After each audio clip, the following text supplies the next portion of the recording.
des blessés éventuels ou retour? Blessure, bien sûr, Coco Tolisso qui est forfait, mais vous le savez depuis le match contre Ajaccio, et Steve Malbranc pour qui la saison est terminée. C'est tout. Corentin, la saison est terminée ou pas forcément? Oui. On pourrait faire 2 équipes. Comment? On pourrait faire 2 équipes pour demain. Ouais. Mais j'en ferai qu'une. Ça veut dire que l'équipe est déjà prête, Oui. Le 11 de départ est déjà sélectionné. Oui. Je vous le donnerai pas, bien sûr, mais je l'ai dans ma tête, oui. Oui, Bruno, c'est la finale que tu as annoncée en début d'année. Oui. Est-ce que ce serait pas dommage finalement de rater cette dernière marche après tout parcours depuis début 2016? Est-ce que c'est pas la crainte? J'ai pas de crainte avant ce match, j'ai des convictions, une grande confiance en mon groupe, en mes joueurs. Si on est là, c'est qu'on l'a mérité. J'ai toujours dit que dans le football, souvent, on n'a que ce qu'on mérite. Donc si on a la chance de jouer cette finale devant notre public au Parc OL contre une très bonne équipe de Monaco, c'est qu'on l'a mérité. Maintenant, on sait que sur un match, quand on joue une finale, on sait que tout peut arriver. Il peut y avoir des faits de jeu qu'on n'a pas prévus, il peut y avoir plein de choses qui se passent. L'important, c'est de la jouer la finale.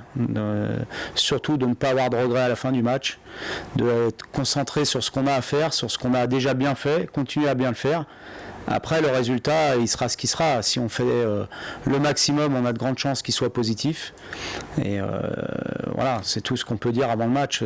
Après le match, c'est toujours plus facile de commenter et de tirer des conclusions. Mais voilà, on a des certitudes, on a une grande confiance.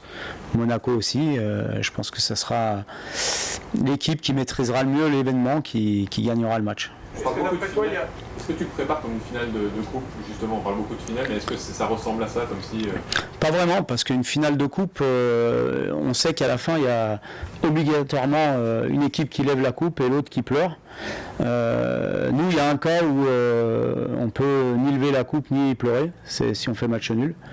Donc c'est pas complètement comme une finale, mais c'est sûr qu'on sait tous l'importance de ce match en cas de victoire. Est-ce que tu y vois un enjeu aussi financier dans ce match? Parce qu'on sait que le vainqueur, a priori, sera deuxième. Est-ce que ça rajoute un petit peu de... Pour moi, tu parles? Alors ça, je ne sais pas. Mais pour le club. Mais oui, bien sûr, je suis pas... voilà, quand on est entraîneur aujourd'hui, bien sûr qu'on pense...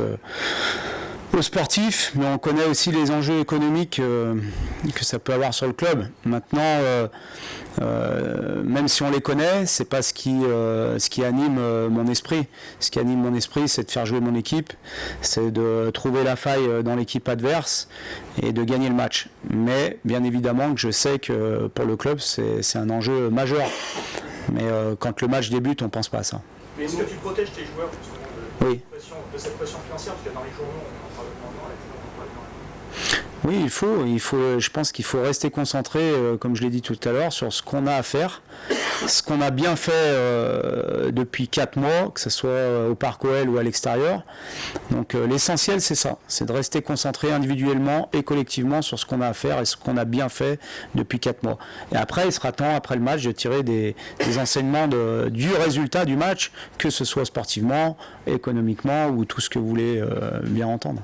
Tu évoquais tout à l'heure la perspective d'un match nul, ce qui vous laissera en balotage favorable. Comment appréhender ça et comment gérer ça? La meilleure manière d'appréhender ça, c'est de jouer le match pour le gagner. J'ai entendu que Monaco venait pour gagner, ça tombe bien, nous aussi, on veut gagner. Donc on risque d'assister à un match plaisant, débridé, avec beaucoup de buts. Mais c'est vrai qu'il ne faut surtout pas partir avec l'idée de se dire on va jouer le match nul parce qu'on a encore une chance derrière. Non. Nous, on va jouer le match pour le gagner, comme on a fait depuis 4 mois sur tous les matchs qu'on a débutés. On les a joués pour les gagner. On l'a montré. Donc on va partir avec le même état d'esprit. Et après, comme je le dis, le football, c'est pas une science exacte. Il peut se passer plein de choses et on verra ce qui se passe au bout de 95 minutes. La gestion du match, malgré tout, ça va avoir une incidence. De quelle façon, soit dans votre tête à vous ou dans celle de Monaco, cette option match nul qui peut vous satisfaire et beaucoup moins l'AS Monaco peut influencer sur les débats? Ça peut peut-être influencer sur une fin de match, sur des changements ou sur un plan de jeu, mais je crois que ce serait une erreur. Ce serait une erreur de calculer parce que, encore une fois, si à 5 minutes de la fin, il y a 0-0 et qu'on se met à défendre et qu'on prend un but à la dernière minute, on va dire ah, mais voilà, c'est le roi des imbéciles. Donc voilà, jouons le match sans arrière-pensée, sans calcul, sans se préoccuper du résultat final et avec ce qu'on a comme certitude, ce qu'on a comme conviction, ce qu'on a montré, ce qu'on a comme confiance, parce qu'on a accumulé de la confiance. On est premier sur les 9 dernières journées, on est invaincu sur les 9 dernières journées, on est invaincu au Parc OL, donc il y a quand même beaucoup de signaux qui peuvent nous donner confiance et qui nous donnent confiance. Maintenant à nous de jouer le match comme on l'a fait jusqu'à maintenant pour le gagner et avec les arguments qu'on a. Bruno, les gens ont un peu tremblé la semaine dernière face à Ajaccio. Est-ce que c'est ton analyse un petit peu à froid et est-ce que cet enjeu aussi peut paralyser face à Monaco? Je pense que le match d'Ajaccio était le plus compliqué de tous parce que bien évidemment qu'on connaissait l'obligation de gagner pour rester dans la course à cette finale. Là, c'est un match complètement différent. C'est un match, c'est la Champions League samedi. C'est un match de Champions League. C'est un match que tous les joueurs attendent. C'est un match que tous les joueurs aiment jouer, que tous les entraîneurs ont envie de préparer. Donc, je suis persuadé que cet aspect-là n'existera pas samedi soir. Bilal, il voulait poser sa question, Bilal, dans la continuité. Je voulais juste poursuivre. De toute façon, on a le sentiment que votre équipe, elle ne sait pas faire ça, attendre à conserver un résultat. Caricaturer un petit peu, jouer en bloc bas, jouer en contre, c'est une option de jeu qu'on n'a pas vue cette saison du côté de l'OL. Est-ce que là aussi c'est un risque de rentrer dans cette configuration Complètement, on a mis en place des choses, on a des principes, on a des convictions, des certitudes, peut-être pas parce que dans le football, il faut toujours être prudent, mais on a un style de jeu qui correspond à nos joueurs. Donc on ne va pas le changer sur un match pour se dire on va jouer prudent, on va essayer de contrer. Non, on va jouer notre jeu. On va jouer notre jeu, on va jouer pour gagner le match, comme on l'a toujours fait depuis le début de saison, quel que soit l'adversaire. On l'a fait contre Paris, que ce soit chez eux ou chez nous. Parfois ça nous a réussi, parfois ça ne nous a pas réussi. Mais demain, il n'est pas question d'avoir le moindre calcul. On est chez nous, il y a 60 000 personnes qui vont nous aider, qui vont nous pousser, donc on va jouer notre jeu.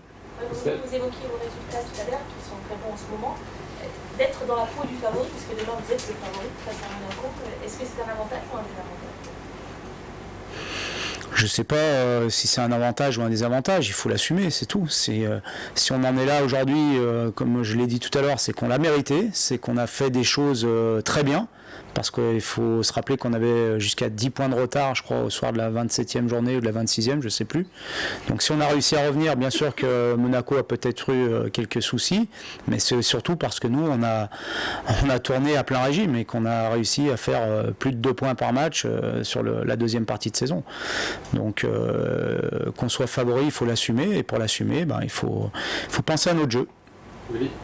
Justement, par rapport à cette étiquette de favori, cette pression financière, etc., est-ce que tu es inquiet un peu par rapport au déficit d'expérience qu'a peut-être Lyon par rapport à Monaco? Non, il y a un déficit d'expérience, je suis pas. Il y a quand même des joueurs dans notre équipe qui commencent à avoir un petit peu de bouteille, qui ont quelques matchs de Champions League, qui vont bien nous aider. Voilà, quand je vois Sam, Mapou, Max, Alex, Jordan, quand même des joueurs qui commencent à avoir un petit peu de bouteille. Jérémy Morel, Henri Bédimo, Christophe Jallet, Rafa qui a joué 7 ans à Manchester, Anto dans les buts. Donc on a quand même aussi des joueurs qui ont de l'expérience. Ils sont peut-être jeunes, mais ils ont un certain nombre de matchs derrière eux. Ils ont quand même une expérience européenne qui est peut-être pas celle que peuvent avoir Toulalan ou Moutinho ou Carvalho, mais voilà, on a quand même, on sort pas de la dernière pluie. On est quand même armé dans ce domaine-là aussi. Et puis on aura un plus, c'est quand même notre public dans ce stade qui nous a quand même beaucoup aidé sur les derniers matchs. En parlant d'expérience, tu n'as pas cité le nom de Mathieu, mais président Lafay, ce matin, il rappelle l'importance de son expérience. Est-ce que ça veut dire que même avec un entraînement ou deux en 8 jours, il sera dans le groupe et ne serait-ce que pour avoir ce rôle un petit peu... Oui. On va voir ce soir comment ça se passe. Il est prévu qu'il s'entraîne normalement et on fera le point après. Mais c'est vrai que c'est important d'avoir un joueur d'expérience du niveau international dans ce genre de match. Vous parliez de trouver la faille de Monaco, vous l'avez trouvé? On vous dira ça demain à 23h. Avant les matchs, on croit toujours l'avoir la faille, hein. Sinon on ne ferait pas ce métier, mais parfois ça se passe pas comme prévu. Comment ? C'est une équipe solide, bien organisée, qui perd pas beaucoup. Elle a perdu que 6 matchs. Elle est très solide à l'extérieur, parce qu'elle est deuxième du classement à l'extérieur. Elle a perdu que 3 matchs depuis le début de saison à l'extérieur, mais 2 en 2016. Et elle a eu un parcours un petit peu à l'inverse de nous, avec une très très bonne première partie, puis depuis quelques temps un petit peu moins bien, mais ça reste une équipe très très compétitive, très bien organisée, très difficile à manipuler. Et voilà, mais bon, nous on l'est aussi, donc on va surtout s'attacher à nous et pas trop à eux. C'est souvent chaud et agressif entre les deux équipes, est-ce que vous craignez ça demain ? Ça peut l'être. Il y aura de l'intensité, il faudra en mettre, c'est un match de Champions League, donc il va falloir avoir de l'agressivité au bon sens du terme, dans l'engagement, dans ce qu'on a envie de faire, mais il faudra aussi garder la maîtrise de ses nerfs, parce que ce sont des matchs qui peuvent aussi se jouer dans ce domaine-là. Comment 2 équipes qui se connaissent très bien peuvent surprendre l'autre ? Par le talent, par les coups de pied arrêtés, par des faits de jeu. Contre Nice, par exemple, le fait de jouer à 10, c'est un fait de jeu qui est difficile à gérer. Donc c'est pour ça que gérer ses émotions, être suffisamment agressif, parce que c'est un match de très très haut niveau, mais gérer la pression, gérer ses émotions, ça va être très très important dans ce match-là. Tu as beaucoup parlé récemment de l'apport du banc. Oui. Tu es encore un joueur avec beaucoup d'expérience.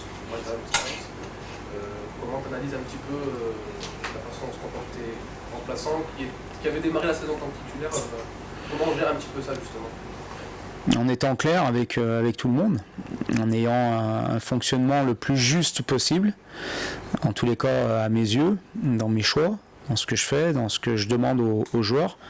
Et je pense, j'ai la chance d'avoir un groupe de joueurs professionnels et tous concernés. Je l'ai dit, c'est 10 points gagnés depuis le mois de janvier grâce à l'apport du banc. C'est pas rien.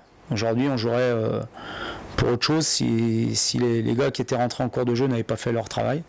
Donc c'est aussi la force d'un groupe, la force d'une équipe, la force d'un club, d'avoir une cohésion et une solidarité de tous les instants qui nous permettent aujourd'hui de pouvoir jouer cette fameuse deuxième place. Quand on voit le carrière entre guillemets de ces remplaçants, est-ce que ça demande un management un peu particulier ? Est-ce que ça demande beaucoup de discussions, beaucoup d'apartés Pas tant que ça, je l'explique, parce que c'est aussi ma façon de fonctionner, et je pense que c'est celle qui me correspond le mieux. Après, chacun voit les choses peut-être différemment. Moi, c'est ce que j'aime, c'est ce que j'ai envie de véhiculer vis-à-vis de mes joueurs et de mon groupe. C'est pas toujours facile à entendre pour les joueurs concernés, mais la preuve que c'est quand même plutôt positif, parce qu'à chaque fois qu'ils rentrent, enfin très souvent, à chaque fois qu'il y a un remplacement, c'est payant derrière. Donc ça montre que les joueurs sont concernés, sont professionnels et sont respectueux des décisions. Est-ce que ce match, est-ce que ce match conditionne l'avenir de cette équipe et notamment de certains joueurs ? Ça, c'est le président qui peut répondre. Moi, ce que je sais, c'est que sportivement, c'est plus intéressant d'être qualifié directement pour la Champions League, parce que ça nous permet de planifier une préparation beaucoup plus équilibrée que s'il faut passer par le Q3. Voilà, et que bien évidemment, on en revient à la question sur l'aspect économique, ça peut permettre d'avoir un groupe beaucoup plus stable d'une année sur l'autre, puisque on sait les enjeux financiers qui a la qualification et donc la composition du groupe pour l'année prochaine. Et est-ce que c'est un match complètement à part dans la saison, ou est-ce que ça te fait penser à un autre match que vous auriez disputé depuis